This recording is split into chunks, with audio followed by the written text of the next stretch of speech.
It looks like it worked because it's saying end event. So that means it's live. Yeah, I'm going to talk to you in the chat because now we're live, okay?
Hey, darling.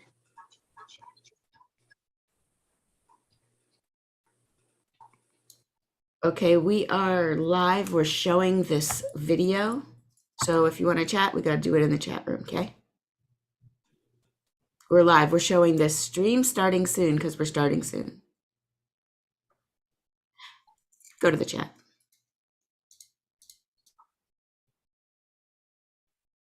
Good morning, Shar.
Okay, it's 11. Everybody ready? Okay, I'll count down. 3, 2, 1. Good morning, everyone. Happy Sunday and happy Father's Day to all those out there who are having a special day today. Welcome to Center for Spiritual Living, Leesburg. Our theme for this year is Living Everyday Wonder. And for the month of June, our topic is our bodies. The title of our talk today is The Body Remembers, and it will be given by our wonderful spiritual director, Charlene Banks. We are so glad that you joined us here today. Please feel free to add to the chat or in the comments any prayer requests or celebrations that you would like us to include later in our service when we provide our community spiritual mind treatment, which is a form of affirmative prayer. We invite you to get comfortable, sit back, relax on this lovely Sunday morning as we officially kick off our service.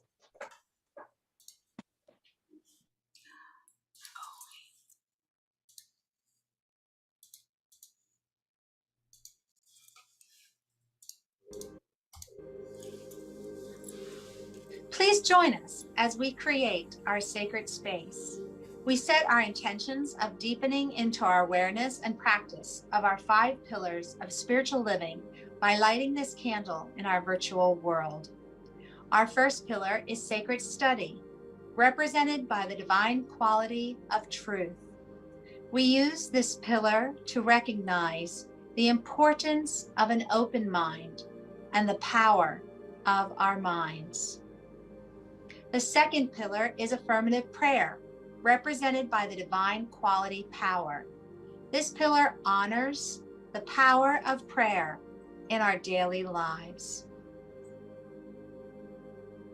Our third pillar is meditation and the divine quality of peace. This pillar reminds us of the importance of meditation and the peace we feel when we quiet our minds. The fourth pillar is circulation and the divine quality of life. We know that the great law of circulation works in our lives. As we give, so shall we receive. And the fifth pillar is sacred service and the divine quality of love. This pillar affirms our call to be of service to our world as we see through the eyes of love. Let us close our eyes as we bless this sacred space and our time together. As we weave each of these pillars of spiritual living into our service today, may they deepen our own spiritual practices of study, prayer, meditation, circulation, and service, expanding our minds and our hearts to the 5 divine qualities of truth, power, peace, life, and love. We also bless everyone who made our service possible today and everyone in attendance. May the energy of love that is generated here bless everyone abundantly, and so it is.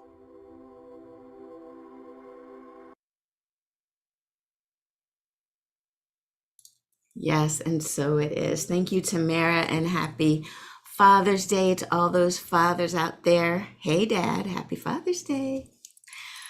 So today our topic I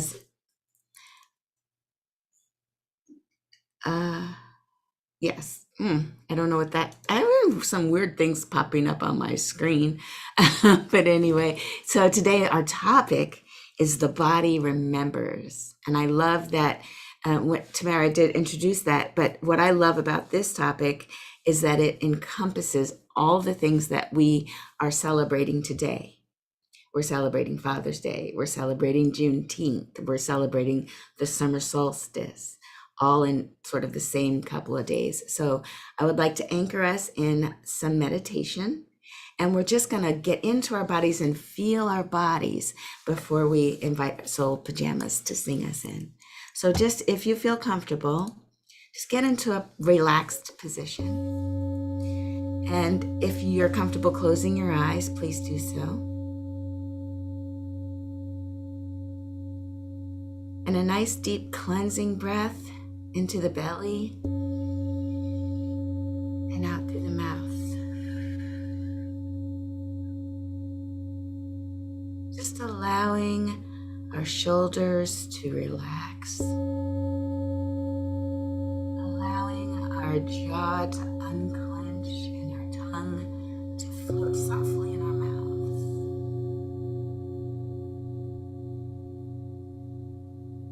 Slowing our breathing down to a calm, consistent in and out.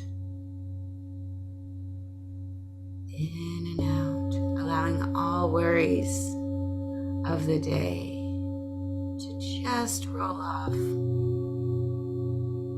just float away.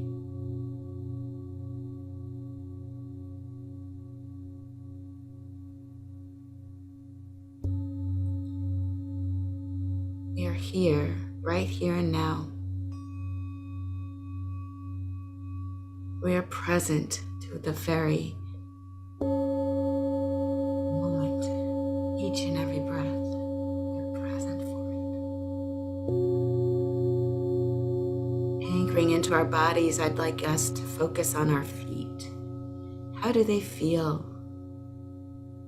Are they pressed against the floor?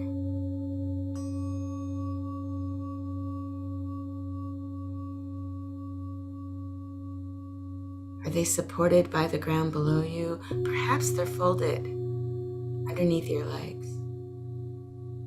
Just really feel your feet. Allow your attention to move up into the ankles. Really feeling that stability in those ankles. Slowly moving our attention up into the shin, the calf, the whole lower leg, just completely supporting us.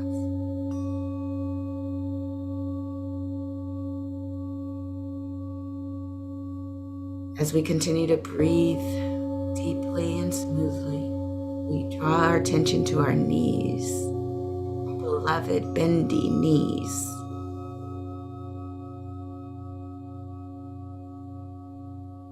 We move further our attention up into our upper leg, our quadriceps,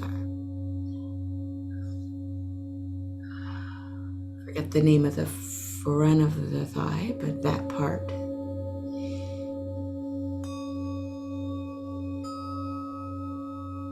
Just our entire leg, both of them, just in their position, whatever that may be, feeling that entire part of us. Bringing our attention there and just simply holding it there.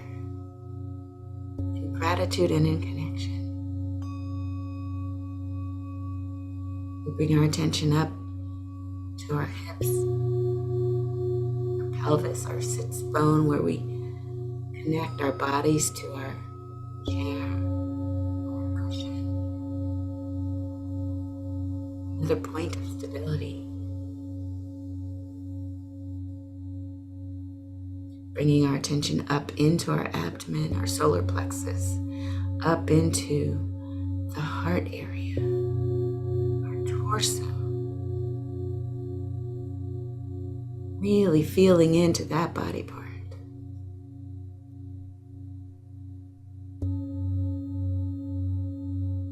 All of the forces of life just being maintained by the many organs contained herein. Just really wrapping our attention around that and just gratitude and thankfulness.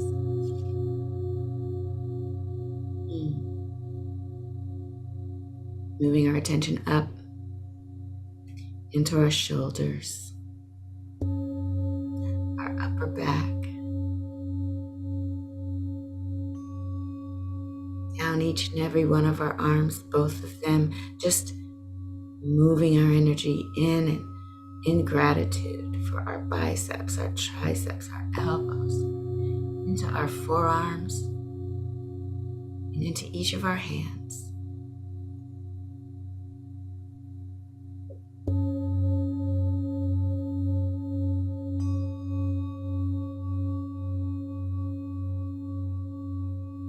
Energy contained herein, life force, energy of God itself.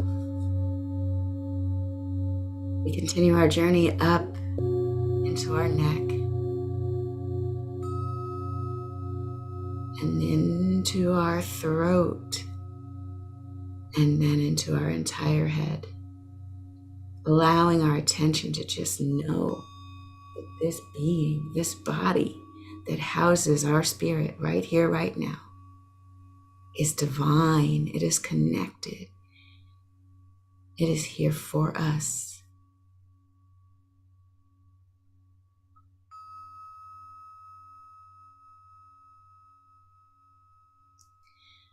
We are the body, but we are so much more than the body.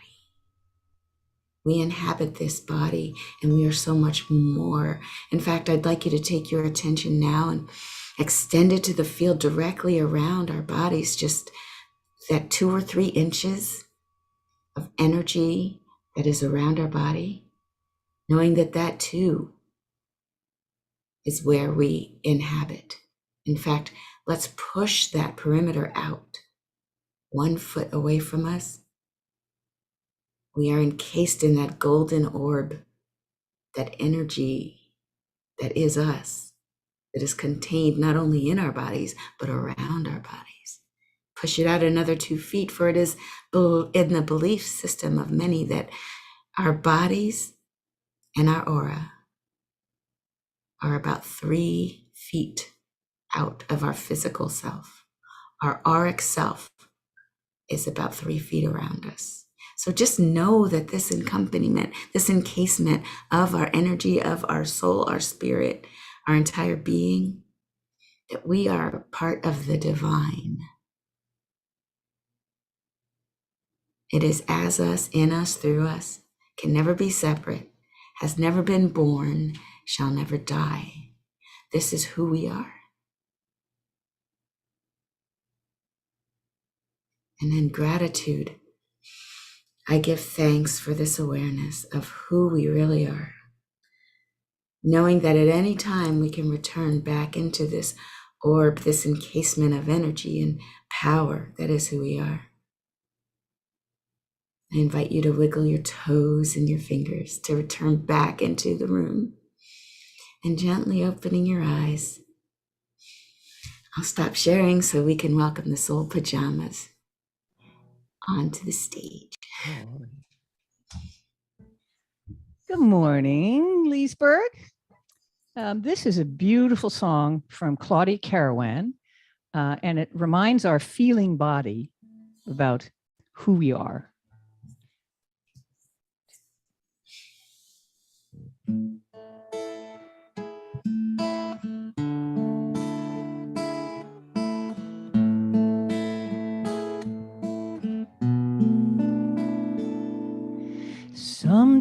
Sometimes this world can break your spirit, that's for sure.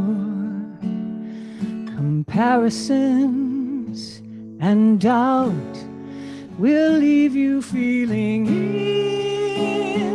insecure, but you can't hide what you are inside. You are beautiful, golden like the sun. Shine your light on everyone.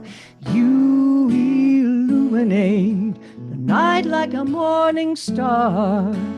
I see you as you truly are.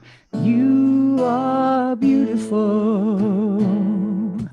Ooh, beautiful. Ooh, beautiful. Please listen to my words and try them on for size. The impact you make, you never fully realize.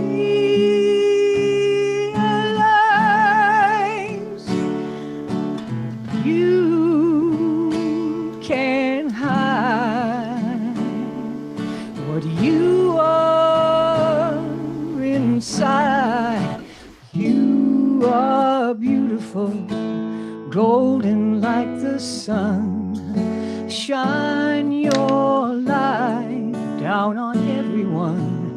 You illuminate the night like a shining star.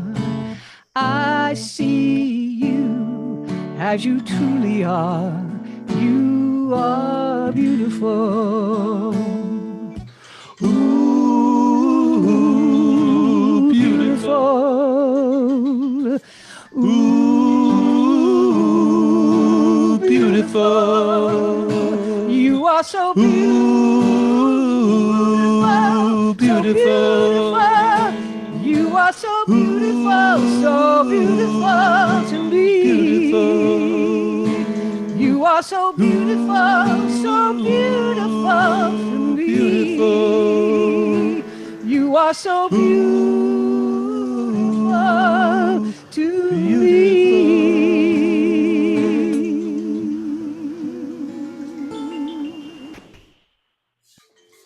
Oh my, that was beautiful. I just felt it coming in. You guys, thank you for that. Who is that by? I'll put it in the chat. I'll say again. I'll say what it is, because wow. Whew, you are beautiful. So this month we've been talking about our bodies, and I'm excited about this week, week 3, because it's so chock full of things. Now, I know that Audra talked about loving the body that you're in, and when I started it with the first week, the whole body thing, but I kept teasing that week 3 we would really jump in, because what's going on here? Our bodies store our emotional state. In fact, the body never forgets, I guess is the topic. The body remembers, same thing as never forgetting. So it's all about unprocessed, unhealed emotions that we may try to push down and ignore. But it turns out when we do that, the body remembers what those emotions were. In fact, I think we've already talked, I know I did the first week, about how the mind-body connection is provably one. There is evidence, and I talked about the placebo effect and how we can ask our inner healer what we need, and our bodies will sort of tell us if we ask it. But the mind and body are so intricately connected. You've seen it. You've seen a dog running in his dreams because he's running it. He's dreaming he's running, and his legs are just going and going.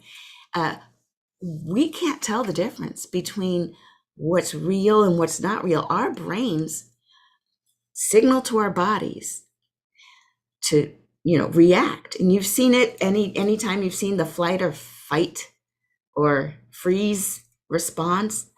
Turns out, like I was mentioning probably 3 weeks or 4 weeks ago, that if we continually live a life full of stress, that our bodies think that we're in the jungle and maybe there's a tiger, because we are continually worrying about things.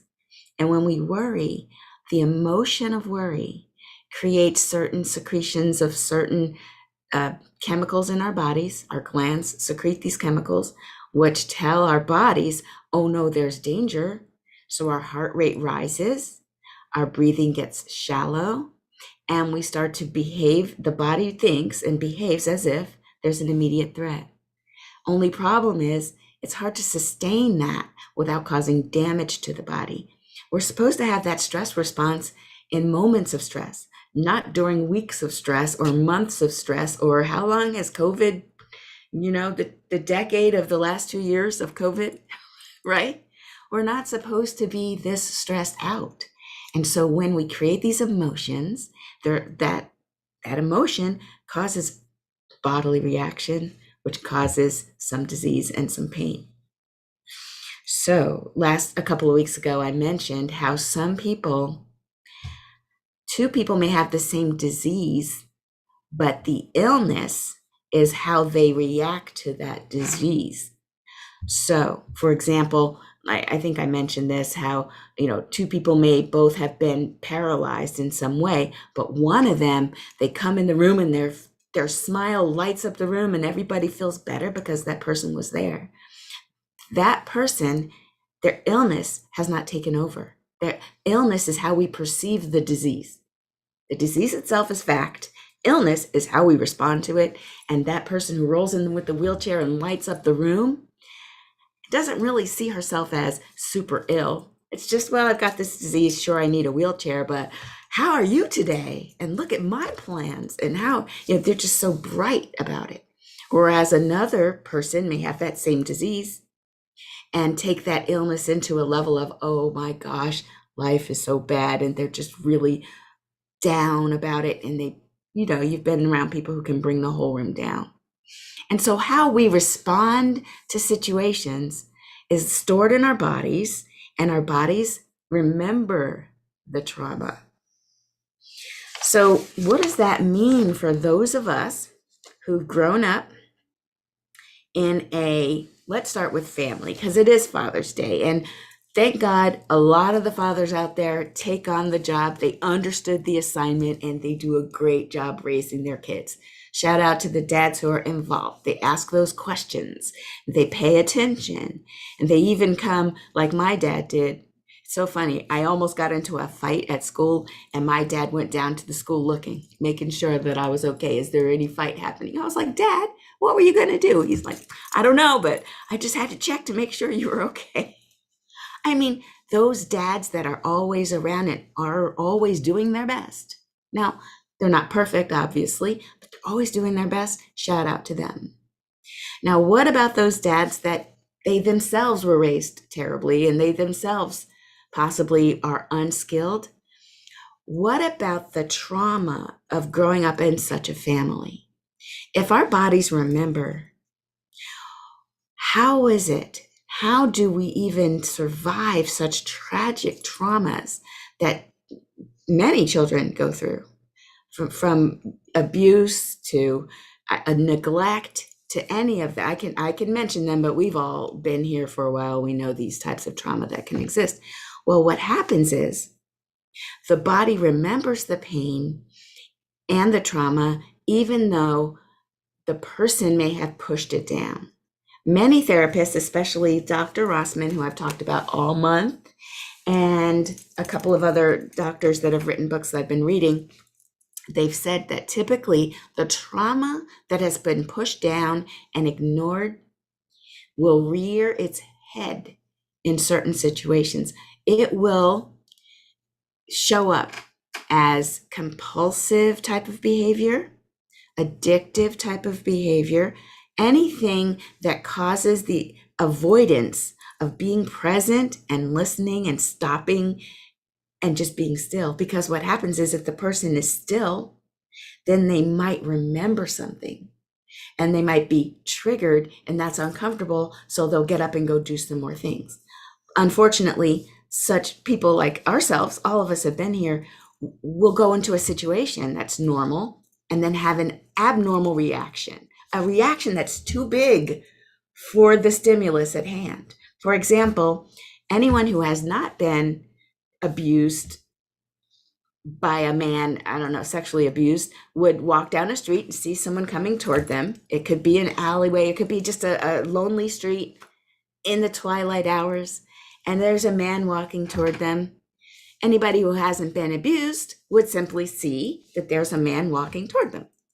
Anyone who has been specifically abused by a man in a way, they might have a bigger reaction, like the heart starts palpitating and they feel the need to either run in the opposite direction, shut down completely, cross the street, something really big, even though there was just the silhouette of a man walking toward them on an empty street. You get what I'm saying? We've seen this. We've seen people get triggered. And now with YouTube and Instagram and TikTok, we've seen a lot of videos of people passing on trauma because they haven't worked on their own. A small word creates a big reaction and then sometimes doesn't end up well. And so what we need to do is understand a lot of us are the walking wounded. We're walking around with unhealed trauma. And so our bodies are sometimes responding before we can even consciously put it together. And we react to things as if they were real, but it's really just memories. And it's not just memories, as if that's a simple thing. Ask any war veteran if those memories are just memories. No, they're reacting. Any 4th of July, you will find them with noise canceling headphones watching something that doesn't trigger them, because those fireworks sound just like gunfire and it just takes them back. Memories are big, they need to be dealt with. And so what we're thinking here in this teaching that we have is that not only is our mind able to cause healing in the body by mind-body healing connection, that's what we call downward causation, where we know that if we hold a certain thought, if we hold a certain belief, that it will become true for us. We also know that embedded in our bodies may be unhealed trauma. And so then we have to use bottom-up causation, where we allow our bodies to tell us, to tell our minds what's going on. So how would that work? How would you be able to listen to your body tell you something? Well, it's called somatic healing. And what you do is, instead of pushing away the pain that has been stored in the body, this word somatic is the body, instead of pushing away the pain, we get curious about it. When we sit and we ask questions about it. Because the trauma that we either have experienced or have witnessed, it has settled in our bodies, not only our individual bodies, but our collective bodies, which takes me to the second thing. It's not only Father's Day, it's also Juneteenth. Juneteenth, have you heard of it?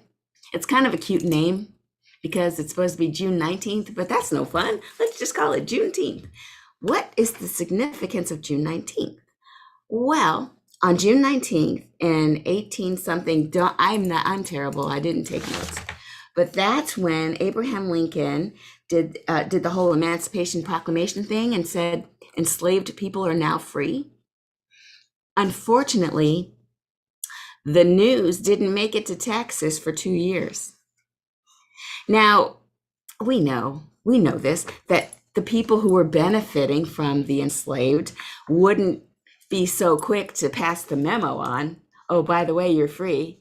No, I mean, you've kept them from reading all this time. They can't read it in the newspaper. You keep them isolated so they don't have any friends. There is no internet. There's no Twitter. They don't know. So what they don't know will hurt them and will keep them enslaved. So eventually someone came on a ship and stood in the square and said, okay, look, 2 years later on this day, you are now free. Emancipation Proclamation. Slavery no longer exists. No so-called masters, so-called slaves are now equal citizens. Well, we know that still isn't quite true yet, but let's just hope eventually we'll be truly equal. My point is this. Do you think that all the pain and suffering of enslavement, the kidnapping of African bodies and the bringing of them over to America so that we could create sugar and cotton and have more comforts for the upper or the other class, do you think that trauma was not passed down through the generations? Because think about it, if the body never forgets, okay, if the body remembers, and I am the product of my parents who had bodies that never forgot, and they had parents that never forgot, you go back far enough, and even in my family tree, and many of us, if you go back far enough, you'll find enslaved people. Even if you don't find those enslaved people in your family, guess what? In the book called My Grandmother's Hands, it is mentioned that those who witnessed the atrocities visited upon the enslaved have trauma as well. Everybody's traumatized. I thought about that. I was like, oh, I could see how even if I am just watching some horrible things go down, how it would hurt me, and that is some trauma itself. And so that's why we say that our collective society has trauma. And in my grandmother's hands, they talk about 3 groups of people who have collective trauma. There are the people of color, African American descendants. There are the so-called whites who definitely, if they weren't inflicting the pain, somehow they were privy to knowing that it existed. And then the blue, which is the police force, which has its own special kind of pain and trauma. And so Resma, okay, I'll come up with the name. I told you I'm terrible with names. In fact, I think I have. Well, the quote I have it just says, from my grandmother's hands. They talk about how each group has its own set of healing to go through. And then together we can all, as a whole community of Americans, heal. So not only do we heal within our sub-community, we heal within a larger group. I love that our teaching, CSL, the organization, had meetings. Did any of you guys go to any of these meetings online? We had the racial healing, or I forgot what they call it. They were workshops. There were 3 of them, and they broke us up into groups. You had your African American descendant or people of color separate, whole CSL, separate from the so-called white, that's separate from the blue, and the blue could actually attend either one. What was really cool about this is that there was some kind of healing, some type of healing that would be changed a little bit if you mixed them immediately. If you mixed immediately in the same group, the so-called blacks, the so-called whites, the so-called blue together, then we would all be tempering our level of trauma to take care of each other because we all love each other. And I might not say things a certain way if someone else is listening because I don't want to hurt their feelings. They're actually really nice. What we did, we separated them out, and everybody went through their 3 workshops of healing, and it was wonderful. We broke out into Zoom groups, 1-on-1 or groups of 3, and we shared, and we came back and we shared in the bigger group, and it happened all across our organization. And I'm so in awe about that. I'm wondering how many spiritual communities other than CSL are actually doing that. Or are they putting their heads in the sand and saying, oh, well, we don't see color. We're all God and it's all good and it's fine. That would be just another level of trauma. So what in this book, My Grandmother's Hands, one of the things that she talks about is somatic healing, and how the book, I think, is actually a male author, because he said it was in his grandmother's lap and she would hum and she'd tap him. And she'd sing, I don't know if there was an old spiritual, a Negro spiritual, like Wade in the Water or something, or maybe it was something else, but she'd hold him and she'd tap his body.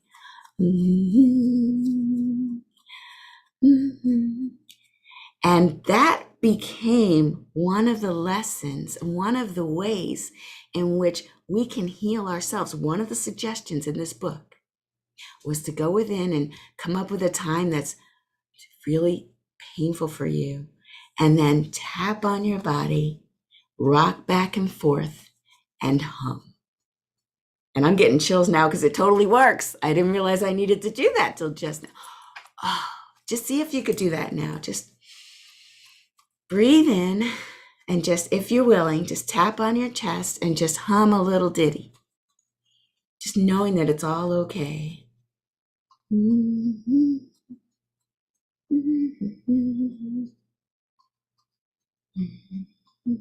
If you want to read that book, it's My Grandmother's Hands. I recommend it highly. It's a way that we can get our bodies to release the trauma that we're holding on to unwittingly. This trauma that comes up and causes us to respond in a big way to things inappropriately, in a way that causes us not to want to reach out and be in intimate relationships. Those of us who are traumatized in whatever way will avoid intimate relationships just because it's just too hard, it's too scary, we've been traumatized, it may happen again. We protect ourselves, working and other types of overdoing it in some area to overcompensate for what is needing healing. And then because the outcome, if we do not, the outcome and the warning is that the body begins to send bigger and bigger messages. It says often all these retained feelings and sensations are to be seen. So we can't just push them away. They're here to be seen. The body will send increasing alarm signals through pain, disease, or other ailments until it is heard. So it's not an option here. We want to definitely pay attention to our bodies, listen to our bodies, and heal them and grow from our past traumas. And so we also talked about June, the summer solstice, and this is the longest day and the light.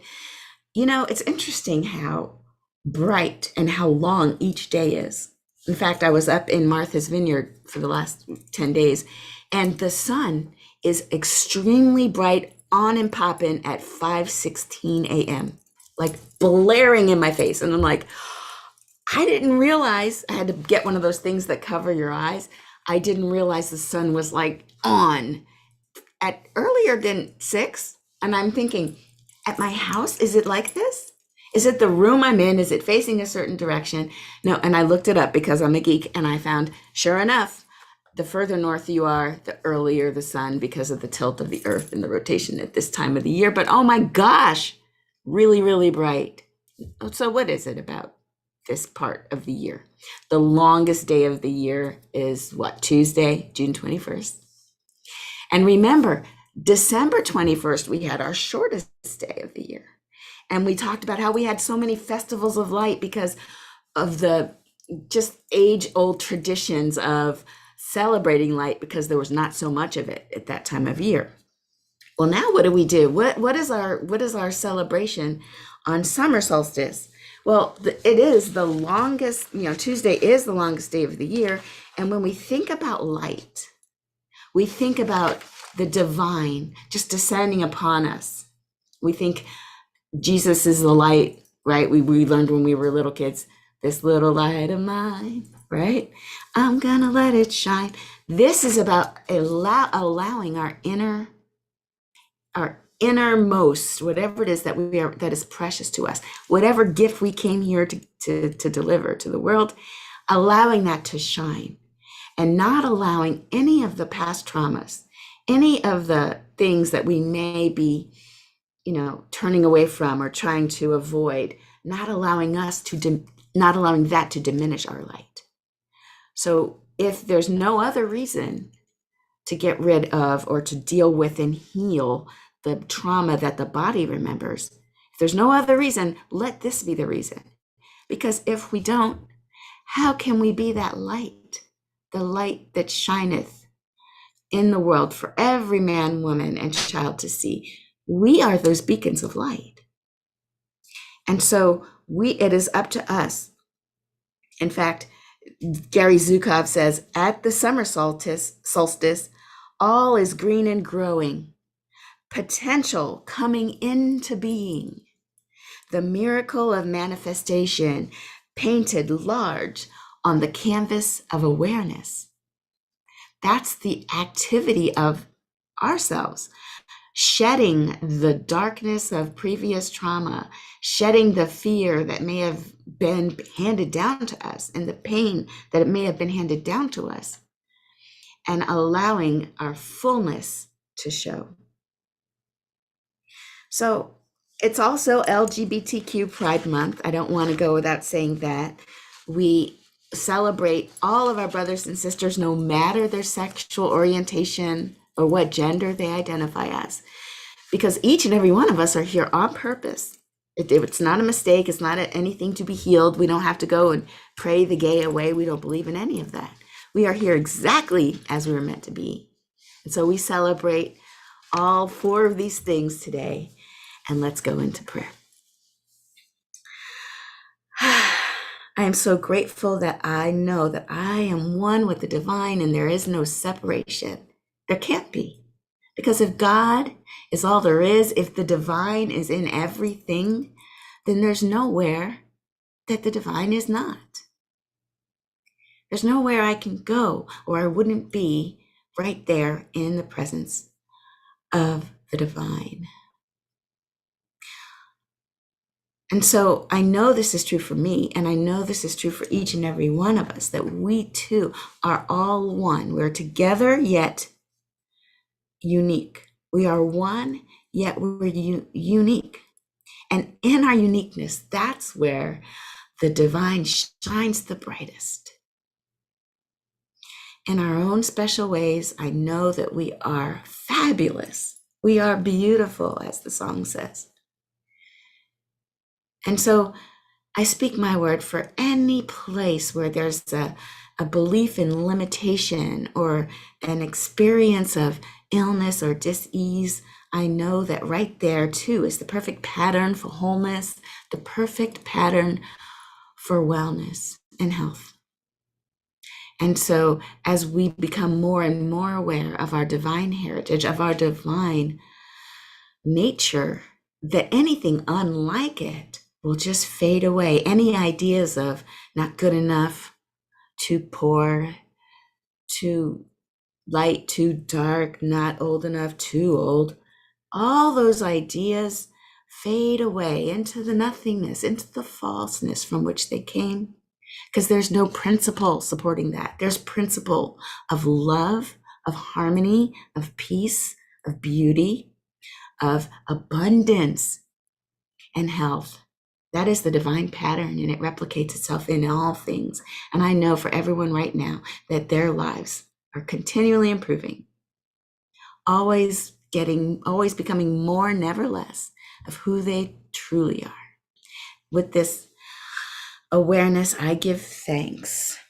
I release my word into the law, knowing that the universe always says yes and gives it abundantly. And so it is. Amen, ashe, and the soul pajamas will take us home. Okay, so so this past week, we've been planning to do a song that was in celebration of Gay Pride Month.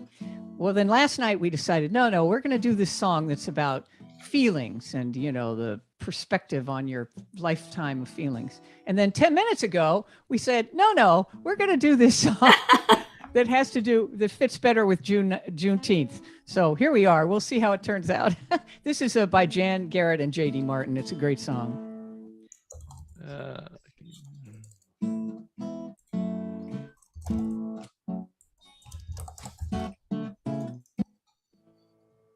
There is a promise, I feel it coming, in the rising of a turning tide, where every burden shall be lifted on the surge of faith inside, and every spirit will feel the blessing, every soul will be satisfied.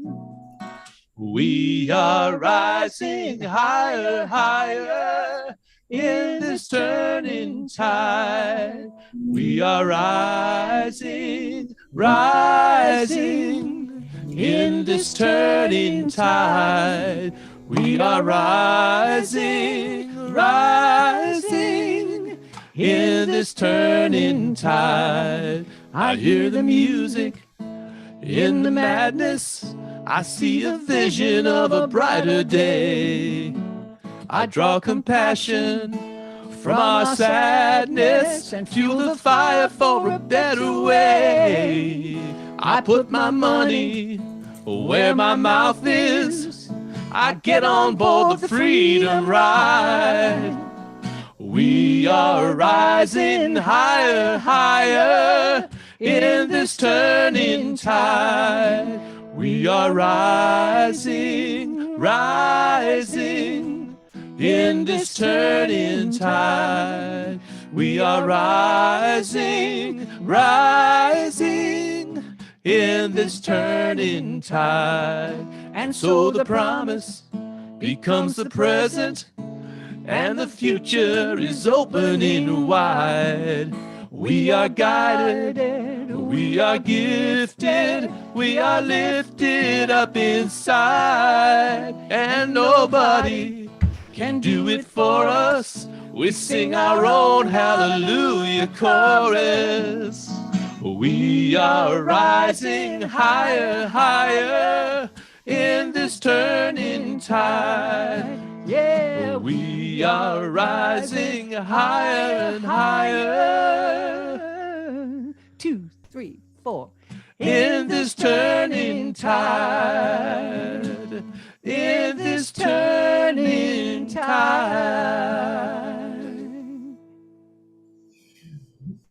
Woo! Okay, Soul Pajamas, I'm going to say whatever you were planning, fine, but that was a great song to wrap things up for us today. And thank you so much, Charlene, for your wonderful message today. So now it is time to bless the donations that are shared with us today at CSL Leesburg. We believe in the law of circulation, just like you heard in our opening video. So we are a tithing community. The donations that are shared with our center bless everyone, those who give and those who receive. Your donations help our center, our home organization, as well as organizations that support our vision for creating a world that works for everyone. Please look at our screen. There's so many ways that you can give, and it's easy to find a way that works right just for you. No matter how you are giving, we thank you so much because you give. We're able to do what we do on Sunday mornings and come to you and share the message and music and just get together and have our community. Now let's bless our gifts. Please join me in our affirmation of oneness. The presence of spirit within me blesses everyone I meet, tends to heal everything I touch, brings gladness into the life of everyone I contact. Therefore, I am a blessing to myself, to humankind, and to the day in which I live. And so it is. Powerful, powerful words. All right, folks, it's time for our announcements. So let's see what we have. All right, guys, as always, on Tuesday mornings, you can join Charlene and her friends at 9 a.m. Eastern Standard Time as they have their dream study. And you can explore your dreams. Our minds, like Charlene mentioned, when dogs are sleeping, we'll even see their little paws running. Even when we're sleeping, our minds are working. And sometimes in our dreams, when we interpret them, we're able to see that we're getting some messages while we're sleeping. The spiritual world is contacting us. We're getting insight. We're getting guidance.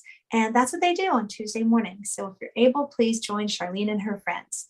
And on Wednesdays for the month of June, we've been having a lot of fun. We're revisiting our vision statements, our mission statements, and we're trying to put them together and collect thoughts from everyone who can join us and add some input. So that's what we've been doing. This Wednesday, we're going to have our finalizing, just taking everything that we've been gathering and trying to put it together in one nice, neat package. So join us if you can, 7 p.m. Eastern Standard Time on Wednesday. It's always enjoyable to get together and check in with people midweek. Let's see. I think that's it. Oh, no. Let's talk about some classes. So we are exploring 2 upcoming classes. One, I'm going to teach. It's a foundations class on spiritual practices, spiritual principles and practices. So if you're kind of new for CSL, you'd like to learn a little bit more about how you can get in touch with the divine, get in touch with your spiritual self, please consider signing up for that class. And Charlene is going to offer a consciousness class called Revealing Wholeness. We know that we are whole and perfect and complete, but sometimes we need a little reminder, right? We need to remember. So that's what Charlene is offering in her upcoming class. You can These are the details. Information on those, and you can go to our website if you'd like to get more, or just let us know in the chat if you'd like some more information on those classes. Just contact us and we'll help you out with that. All right, let's join our closing affirmation. Charlene, I don't know if it was you or if it was Renee, you put together this image. I love it so much. So here we are. We're going to take our hands and we know the mind, the body connection. I love what Charlene had us doing with humming and tapping. But just place your hands over your heart, over your center. Maybe rock a little bit like I am and just remind yourself, I am love. Let me hear you say it. I am love. Love. Thank you. Now look at somebody who's in the room with you, somebody on the screen. It might be a furry friend. It might be a father or grandfather, some kind of male mentor or coach. Maybe even you just have to visualize them. Send them that message. You are love. You are love. Love it, love it, love it. Now put your hands up in the air and let's join together and say, love is love. It is all love. Love is love. It's all love. What? All love. Wonderful. Thank you so much for joining us today. If you are able to stay, hang out with us for a little bit. We do something called Pearls, where we share the moments from our message or from the music that just really resonated with our souls. We have a nice little after service discussion, bounce back ideas back and forth, and just kind of hang out and chat with each other. If you can, please stay. If you can't, maybe have some certain plans, exciting plans for this Sunday, then we just send you off on your way with our blessings. Thank you so much for joining us here today. You are special, you are important, and we're so glad you're here. All right, bye everyone.